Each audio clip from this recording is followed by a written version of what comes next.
요한복음 5장 1절부터 18절까지만 함께 읽겠습니다. 그 후에 유대인의 명절이 되어 예수께서 예루살렘에 올라가시니라.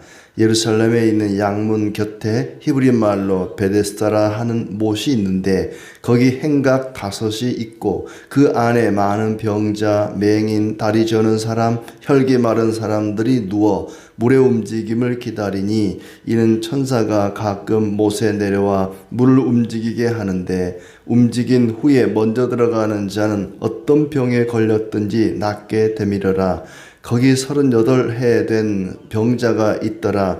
예수께서 그 누운 것을 보시고 병이 벌써 오래된 줄 아시고 이르시되 네가 낫고자 하느냐? 병자가 대답하여 하되 주여 물이 움직일 때에 나를 못에 넣어주는 사람이 없어 내가 가는 동안에 다른 사람이 먼저 내려가나이다.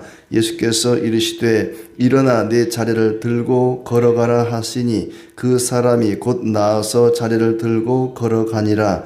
이 날은 안식일이니 유대인들이 병 나은 사람에게 이르되 안식일인데 네가 자리를 들고 가는 것이 옳지 아니하니라. 대답하되 나를 낫게 한 그가 자리를 들고 걸어가라 하더라 하니 그들이 묻되 너에게 자리를 들고 걸어가라 한 사람이 누구냐 하되 고침을 받은 사람은 그가 누구인지 알지 못하니 이는 거기 사람이 많으므로 예수께서 이미 피하셨음이라. 그 후에 예수께서 성전에서 그 사람을 만나 이르시되 보라 네가 나았으니 더 심한 것이 생기지 않게 다시는 죄를 범하지 말라 하시니 그 사람이 유대인들에게 가서 자기를 고친 이는 예수라 하니라. 그러므로 안식일에 이러한 일을 행하신다 하여 유대인들이 예수를 박해하게 된지라. 예수께서 그들에게 이르시되 내 아버지께서 이제까지 일하시니 나도 일한다 하시매 유대인들이 이로 말미암아 더욱 예수를 죽이고자 하니 이는 안식일을 범할 뿐만 아니라 하나님을 자기의 친아버지라 하여 자기를 하나님과 동등으로 삼으심이러라. 아멘. 네, 반갑습니다. 10월의 마지막 날 주님께서 우리 가운데 함께 하시고 또 은혜 주시기를 축복합니다. 예수님께서 하나님의 아들 그리스도라고 하는 것을 여러 가지 기적과 말씀을 통해 교훈을 통해서 가르치고 있습니다. 니고데모와의 대화를 통해서 또 사마리아 여인과의 대화를 통해서도 가르치시고 많은 기적을 통해서도 가르치시고 세례 요한과 제자들의 증언을 통해서도 예수가 하나님의 아들 그리스도다 이 사실을 가르치고 있습니다. 오늘은 중풍병자를 고치신 사건을 통해서 예수님이 누구신지를 가르치고 있습니다. 1절부터 18절까지는 베데스다 연못가에서 38년 동안 병을 앓고 있던 사람을 고쳐주신 사건, 그리고 19절부터 29절은 예수님이 아버지께서 하신 일을 보지 않고는 아무도 스스로 할 수 없다. 하나님 아버지와 예수님과의 관계를 이야기하고 있습니다.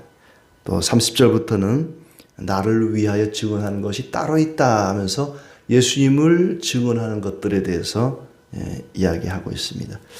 먼저 베데스다 연못가의 치유 사건부터 보면 예루살렘에 양문이 있는데 그 양문 곁에 베데스다라는 연못이 있었다. 이 양문이라는 곳은 예루살렘 성이 있고 그 성에 많은 문이 있습니다. 동서남북으로 문이 있고 중간에 이제 양떼가 드나드는 문이죠. 양문이죠. 또 생선 장수들이 드나드는 문 어문이라고도 하는데 여러 가지 문이 있습니다. 그래서 양문이라고 하는 곳이 있고 그 곁에 베데스다 연못이 있습니다. 우물과는 다르죠. 연못은 꽤 넓은 물이 담겨 있는 꽤 넓은 웅덩이 같은 그런 연못이죠.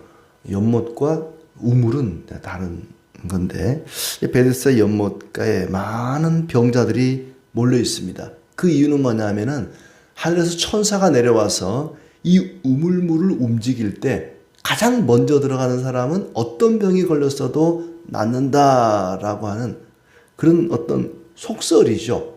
또 민간요법은 아니고 속설입니다. 속설이라는 것은 이제 과학적으로나 학문적으로 검증되지는 않았지만은 그렇다더라라는 그런 설이죠. 속설입니다.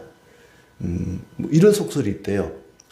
머리를 너무 많이 쓰면 대머리가 된다. 뭐 이런 속설이 있고, 제가 그랬을 때는 이제 낫이나 칼을 이렇게 갈잖아요. 숫돌에 갈면 그 간 물을 머리카락이 없는 부분에다가 이렇게 바르면 머리카락이 난대요.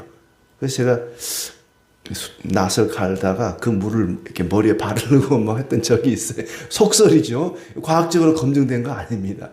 연못에 가장 먼저 들어가는 사람은 어떤 병이든 낫는다. 아마 이건 속설 같아요. 예. 글쎄요, 뭐 그런 적이 있었는지 모르겠지만은 많은 병자들이 막 연못 주변에 몰려 있는 거예요. 그러니까 그 많은 사람 중에 병을 고칠 수 있는 사람 딱 한 사람밖에 없겠죠. 근데 38년 동안 병을 앓고 있던 이 사람은 몸을 제대로 움직일 수 없는 그런 사람입니다. 누워있다 하는 걸 보니까 38년 된 병자가 누운 것을 예수님이 보시고 치료해 주는 그런 사건입니다. 예수님께서 이 사람에게 이제 묻죠. 병이 벌써 오래된 줄 아시고 이르시되 네가 낫고자 하느냐 그랬습니다. 네가 낫고자 하느냐. 근데 이 사람은 예, 낫고자 합니다. 이렇게 말하지 않습니다. 저 물이 움직일 때 제일 먼저 들어가면 나을 것 같은데 제가 몸을 움직일 수 없으니까 내가 가기 전에 다른 놈들이 먼저 가버립니다.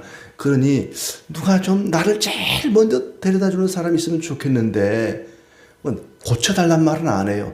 나를 좀 옮겨만 주면 좋겠다. 물이 움직일 때 제일 먼저 좀 물속에 넣어주면 좋겠다. 내가 볼 땐 물에 빠져 죽을 것 같은데. 아무튼 근데 예수님은 그걸 고쳐줬단 말이죠. 물에만 넣어달라고만 했는데 예수님이 다 치료를 해주셨습니다. 네 자리를 들고 걸어가라 하시니 그 사람이 곧 나서 자리를 들고 걸어가니라. 말씀으로 이 사람을 치료하시는데, 다른 데 보면은 예수님을 믿으니 믿음을 보시고 네 믿음이 너를 구원하였느니라. 뭐 그러면 고침받고 그랬는데 이 사람은 믿지 않았어요. 예수님을 믿고 나니까 고쳐진 게 아닙니다. 믿음이라고 하는 것이 치유의 조건은 될 수 있지만 절대적인 조건은 아니라는 거예요. 이 사람은요, 뒤에 보면은 예수님을 알지도 못했어요. 그 사람이 예수님이라는 걸 또 몰랐습니다. 나중에서야 이 사람이 예수님이구나. 나중에 알았어요. 그때 당시에는 예수님인 줄조차도 몰랐기 때문에 믿는다는 것도 상상도 할 수 없는 일이었죠. 믿지도 않았는데 예수님은 그를 치료해 주십니다. 순전히 주님의 은혜죠. 그러자 유대인들이 이제 시비를 겁니다. 그날이 마침 안식일이었기 때문에 왜 안식일날 자리를 들고 가느냐? 자리를 들고 걸어가는 것이 안식일날 그렇게 하는 것이 옳은 일이냐? 참 못된 사람들이죠. 38년 동안 병으로 누워있는 사람이 고침받았는데 단지 그날이 안식일이라는 이유 때문에 왜 이제 늘 누워서 지내던 이제 뭐 매트리스 같은 뭐 이불 같은 그런 게 있었겠죠. 그걸 들고 걸어갔단 말이죠. 그러니까 유대인들은 드는 것 자체, 들고 걸어가는 것뿐만 아니라 드는 것 자체가 일이라고 본 거야. 일을 했다는 거죠. 어떤 물건을 들었다. 이게 일한 거다. 왜 안식일 날 일을 했느냐? 안식일은 쉬어야 되는데 왜 안식일에 일을 했느냐? 이걸 가지고 시비를 거는 거예요. 안식일을 어겼다. 제4계명을 어겼다. 왜 하나님 계명을 어겼느냐? 왜 안식일을 어겼냐고 시비를 겁니다. 그러자 나를 낫게 한 그가 자리를 들고 걸어가라 하더이다. 그러자 그 사람이 누구냐라고 묻는 거죠. 예수님은 이미 자리를 피했습니다. 예수님께서 다시 나타나서 그 사람에게 더 심한 것이 생기지 않게 다시는 죄를 범하지 말라. 아마 이 사람이 어떤 죄를 지어서 병이 들지 않았나. 그러니까 모든 병이 그 원이 죄는 아니지만 때로는 죄 때문에 병이 걸릴 수도 있다는 거죠. 그래서 다시는 죄를 범하지 말라. 그가 예수님을 알리게 되고 나를 걸어가라 한 사람이 예수입니다. 그걸 듣고 유대인들이 예수님을 박해하게 되었다. 17절에 보면 예수님께서 그들에게 이르시되 내 아버지께서 이제까지 일하시니 나도 일한다. 아버지께서 일하시니 나도 일한다. 이 말이 두 가지 시비거리를 가져오게 된 거죠. 하나는 안식일 날 일을 했다는 거죠. 그러니까 유대인들이 오해한 게 뭐냐면 안식일에 너희가 쉬어라. 하나님이 이제 그랬잖아요. 일곱째 날은 쉬어라. 사람들에게 쉬라고 한다고 해서 하나님도 쉬는 걸로 오해를 한 겁니다. 그러니까 안식일 날, 주일 날 우리가 쉬지만 하나님은 안 쉬십니다. 우리가 쉰다고 하나님까지 쉬는 건 아니라는 거예요.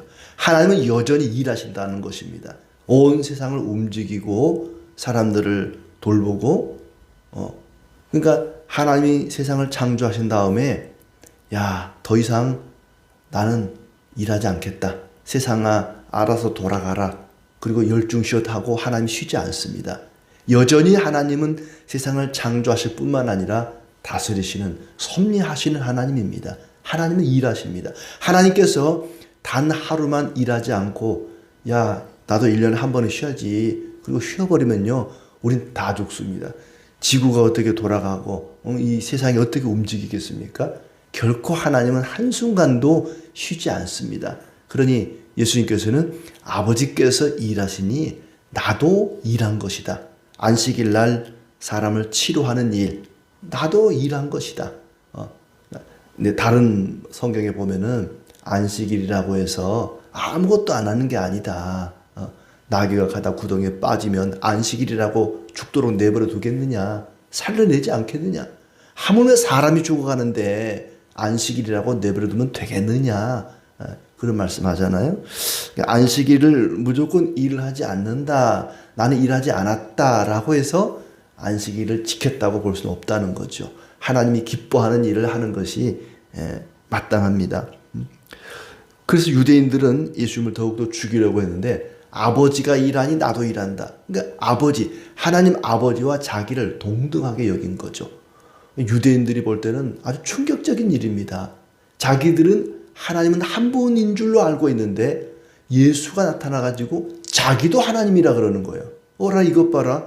우리는 하나님이 한 분만 계신 줄 알고 있는데 또 다른 하나님이 나타난 거예요. 그러니 신성모독이죠. 유대인들이 볼 때는 신성모독입니다.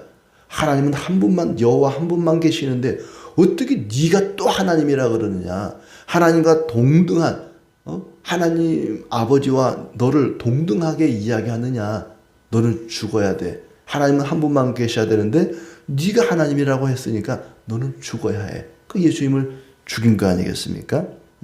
그러니까 이 유대인들이 볼 때 예수님은 안식일을 어겼다. 또 아까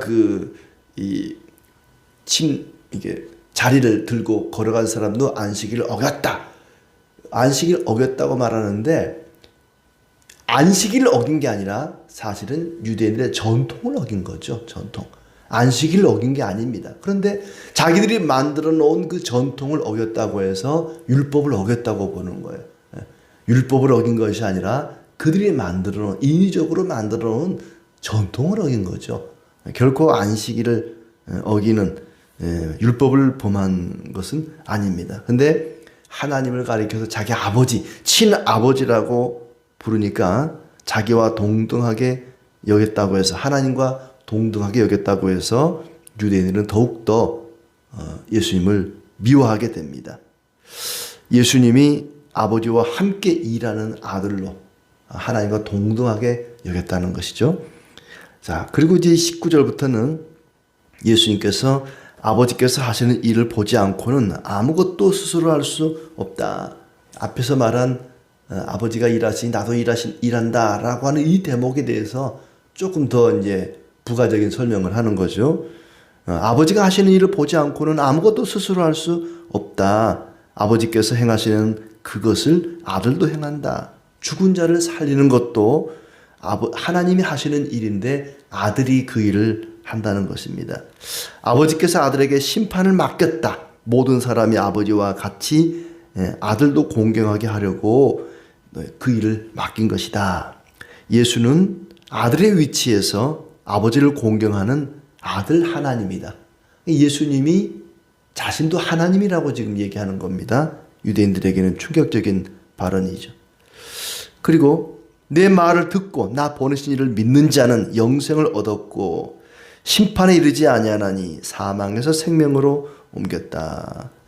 하나님을 믿는 사람은 생명을 얻는다. 이건 당연한 말인데 내 말을 듣고 이렇게 내 말을 듣고 예수님의 말씀을 듣고 하나님을 믿는 자 그렇습니다.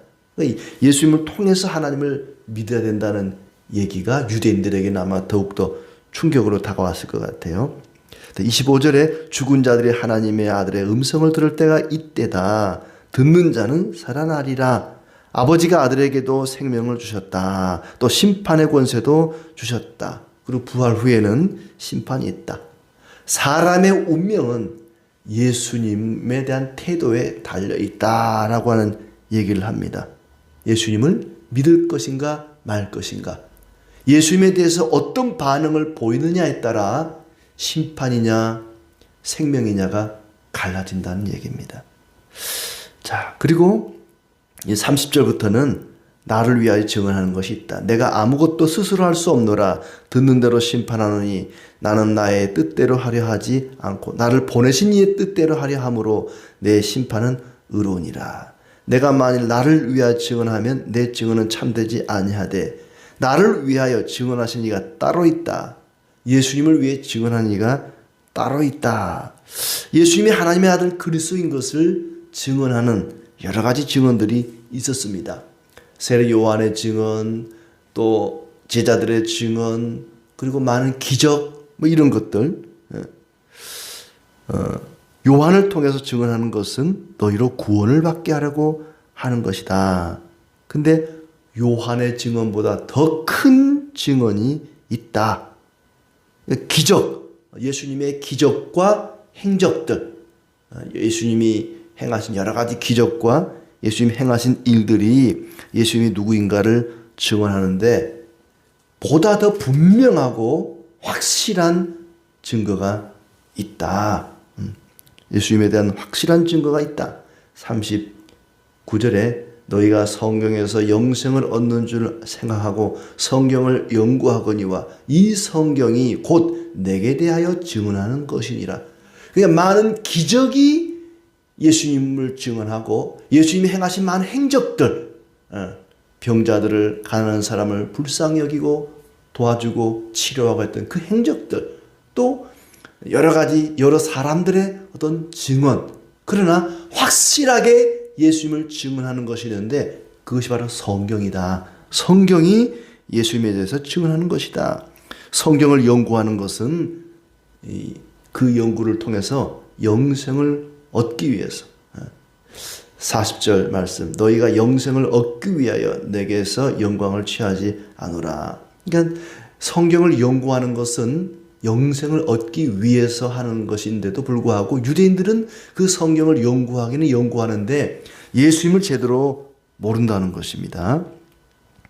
자, 이렇게 많은 기적을 통해 예수님의 누구인가를 증언하고 있죠. 그러니까 기적이라고 하는 것은, 표적이라고 하는 것은 예수님께로 안내하는 표지판이다, 이렇게 볼 수 있습니다. 예수님이 누구인가를 안내해주는, 예수님께로 가는 길을 안내하는 표지판이지 기적 그 자체가 예수님이 누군가를 증언하는 건 아닙니다. 예수님이 누구인가를 증언하는 확실한 것은 성경이다 하는 것이죠. 예수님이 하나님이다. 하나님이지만은 아버지 하나님과는 구별된 아들 하나님이다. 그 아버지께서 위임한 일들을 행하는, 생명을 주고 심판을 행하시는 분이다. 이것을 증언하는 것이 뭐냐? 성경이다. 성경을 많이 연구하고 묵상하면 예수님이 누구인가를 알게 된다. 그런데 문제는 유대인들은 그렇게 많이 성경을 읽고 암송하고 성경을 얼마나 많이 아는지 모릅니다. 열심히 연구하고 달달달 외우고 그럼에도 불구하고 그 성경 속에서 예수님을 알지를 못하는 거예요. 물론 그때 당시 성경이라고 하는 것은 구약 성경이죠. 신약 성경은 아직 없을 때니까 구약 성경인데 그 구약 성경도 잘 읽어보면 거기서 메시아, 구원자, 그리스도를 발견할 수 있는데 이 유대인들은 성경을 많이 알고 읽고 또 깨닫고 암송을 하고 하지만 예수님을 믿지 못했다. 그러니 성경을 아무리 많이 읽고 들어도 예수님을 발견하지 못하고 예수님을 믿지 못하면 영생을 얻을 수 없다는 얘기입니다. 그들은 예수님과 상관없는 일에 열심을 냈습니다. 열심히 성경을 연구하고 암송했습니다마는 하지만 예수님을 제대로 알지 못하고 믿지 못하고 오히려 핍박하게 됩니다. 하나님은 오늘도 일하십니다. 지금도 일하십니다. 예수님도 지금도 일하십니다. 온 세상을 창조하시고 다스리시고 그리고 많은 영혼들을 구원하십니다. 예수님이 지금은 하늘에 계시지만은 성령을 보내서 그 예수 그리스도의 영을 통해 일하시죠. 성령을 통해서 일하십니다. 그러므로 우리는 예수 그리스도를 우리 마음 중심에 두고 그리스도 안에서 영생의 축복을 누리시기를 진심으로 기원합니다.